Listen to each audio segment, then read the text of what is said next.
On the family farm in Cape Breton, the woman who would one day lead one of Canada's largest retailers, Annette Verschuren, found herself at an unexpected boardroom at a very young age.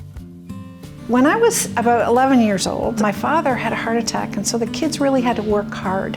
He and my mother talked to the children, just like we were partners. The kitchen table was the boardroom table. You know, everybody told me that I had three choices: teacher, secretary, or nurse. So I switched into business, and I remember one of my professors, and he says, "Annette, you will never make it in business. You're not capable." Verschuren completed her business degree in 2 years and began her career at Devco. I became the director of planning, and I had a young man work for me, and he was so embarrassed to work for a woman. But it was a mining company. I was the only woman in a leadership position. But I learned a lot. I learned how not to run a company. Verschuren used those lessons while starting Michael's Craft Stores, and later when she became president of Home Depot Canada. I think the reason I got the job at Home Depot, Arthur Blank was so impressed that 8 years in a row that I could win a cow milking championship at Cape Breton exhibition. She knows how to work hard, and she knows how to persuade teams to work hard. I spent 6 months when I started with Home Depot. I worked in every department: the paint department, the lumber department, the cashier. I worked every job.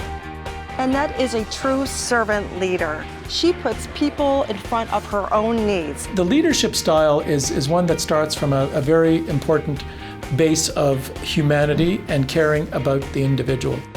Under Verschuren's leadership, Home Depot achieved newfound levels of success in Canada, growing from 19 to 179 stores. She then took on the monumental task of expanding the company into China. I took Home Depot from $600 million to $6 billion in sales. She actually ran the China operation while running the Canadian operation. All her colleagues says, "Annette, this is a career-destroying move. Why would you do that?" She says, "Well, it's an important challenge, it's an important market, and we are a company that rises to challenge."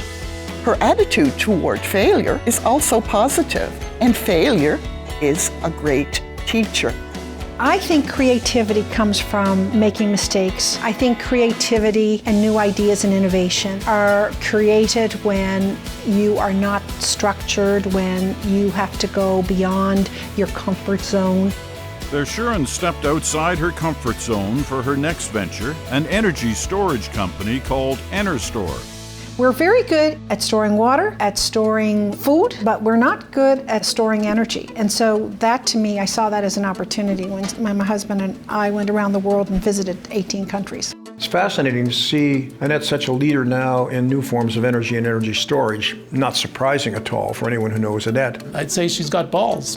She's not afraid of making a tough decision. Verschuren's fearlessness has made her a prominent advocate and mentor for women in business. A fabulous mentor because she brings to the relationship her life lessons. She is as kind and loving to the waitress as she would be to the Prime Minister. What I admire most about Annette is the way her roots have defined her, have positioned her, and have continued to guide her. Verschuren's self-proclaimed respectful brazenness has earned her a reputation as a straight shooter. I think there are a lot of similarities between us. We're both very entrepreneurial. We're excited about growing our businesses. She's not afraid to say what's on her mind. She's very straightforward. There's no BS. Look, people are looking for authenticity. Annette does like to pepper her conversations with colorful language. Annette loves to swear. It does start with an F. She'll say, "There's no f***ing way we're doing this." I heard a lot. She shoveled a heck of a lot of it. My nickname was Poopy because I smelled like shit as a kid, huh? Like you had to milk cows. From those humble beginnings in the barn, Verschuren has become a popular author and business leader, as respected for her philanthropy as for her success. I think it starts first and foremost with a deep commitment to society. Now that means business, that means development of talent, that means the environment. Annette has done a lot for Canada, certainly in terms of creating jobs for literally thousands of people. She knows how to work hard, and she knows how to persuade teams to to work hard, and she understands the leverage that comes from enthusing a group of people around a common cause. Verschuren's philanthropy has also extended to Cape Breton University. Annette is one of the co-founders of the Verschuren Center here for Sustainability in Energy and the Environment. Annette is so passionate about so many things. Her family, her husband Stan, the environment, mental health. She gives back in so many ways. So her legacy will be big and bold and beyond herself.